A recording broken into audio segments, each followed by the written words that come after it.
Hello. We're gonna well first thank y'all for having us here and thank y'all for partying with a doll. So thank right? Okay, I'm a mother. Anywho, we're gonna talk about a little bit of ballroom's history and then we're gonna give y'all a performance. I started ballroom, well, I started in the House of Ninja in 2012. But ballroom has been here in the world since late 60s, early 70s. It started off very pageantry like. So, if you know the actual pageant competitions that the kids have and Miss America, stuff like that, very fashion, very showgirl. There wasn't all that dancing and stuff, very modeling, categories like realness.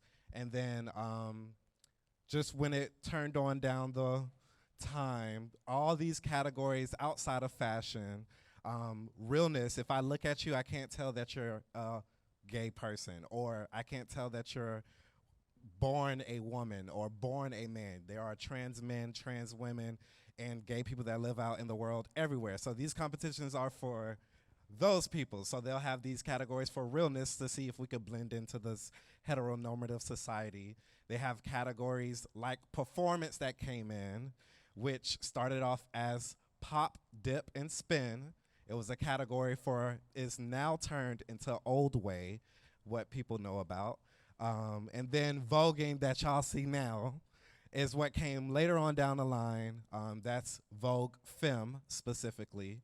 And then there's also New Way, which is old way. Old way is very hieroglyphics, karate, lines, angles, shapes. It turned into New Way, which is, think of that with contortionists. So you'll have people in straddles holding these poses, their leg above their ear, wrapped around their leg and stuff, stuff like that. So, but still poses in the lines, but this leg is all the way up here, or they're doing something crazy and stuff like that.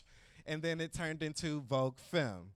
So you'll see those categories at a ball, but a ball consists of many categories, which Vogue is just one of many, many. You have fashion, you have runway, which is European, you have all American, you have so many categories. But now we have Vogue today, which you'll start seeing people turn what you know from your poses into some spinning into a dip, not a death drop, or some type of break dance pose into a dip, not a death drop.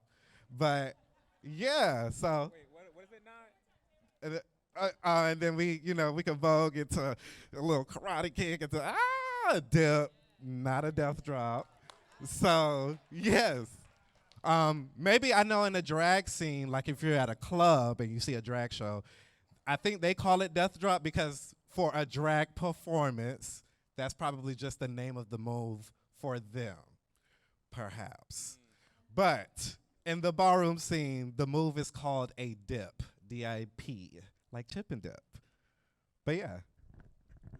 Now, I want to touch on how the creation of ballroom actually started. As you guys know, back in the days, being queer and out, you were ostracized, thrown out of your house. Your parents would turn you away. Well, there was established queer men and women who could take these young people in and provide for them, make sure they went to school, make sure they went to work, make sure they had somewhere to live, make sure that they were healthy and had everything set up. So these started to become known as mothers and fathers. So you would have a house, technically, when it comes down later, and there'd be a mother and father of that house. When houses first started popping up, it was drag related. I think Miss La Beja, Crystal La Beja, Crystal La Beja.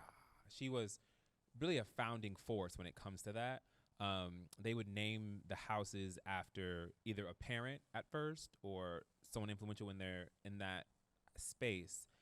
As we move down, now houses are named after high expensive things or more moving into names such as that, like Ninja, Revlon, Exclusive La Vin, West, Milan. Like it goes on. There are so many houses now, but the aspect of family is still there. It was it was used to make sure that the queer community had coverage and were together. And then when the balls started going on and that started happening, it was a space that was open for these people to compete against each other and feel grand and feel like they had their night. And it was just like a really good way to get out that angst and find your community. Nowadays, the door to mainstream has opened, and a lot of what you're seeing is and I say this in a nice way, a diet version of what it is. Um, yes, we have some of our actual ballroom people out there putting on in mainstream for us, but a lot of the times we see, be it at studios or shows, these people who are learning from people who aren't qualified. No shade. If you're not a part of the culture that you're teaching or trying to teach, you shouldn't be teaching it. It's just plain and simple. Um, and that's the thing, especially for me coming into this scene.